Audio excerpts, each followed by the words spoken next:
Hey beauty babies, welcome back to my channel. If you are new to my channel, don't forget to like, comment, and subscribe. Hit that post notification bell so that you get all my videos once they get uploaded and you do not miss a video. Okay, so as you can tell by the title, I will be doing knotless crisscross braids. That is highly popular and recommended now in 2022.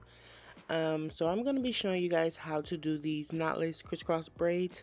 I'm not going to be doing really much of a lot of talking because it's self-explanatory. If you got any questions, make sure you guys leave them down in the comment section below, and I will be sure to answer them or do another video explaining more details on how to do this style. But I hope you guys do enjoy this video and continue watching towards the end. Thank you guys for watching.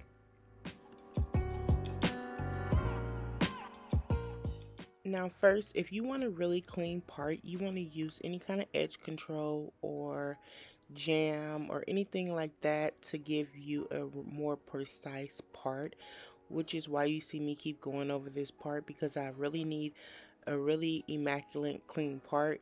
I did use edge control, so yes, it's helping me get a more clean part. So if you want a clean part, make sure you use some type of jam or edge control.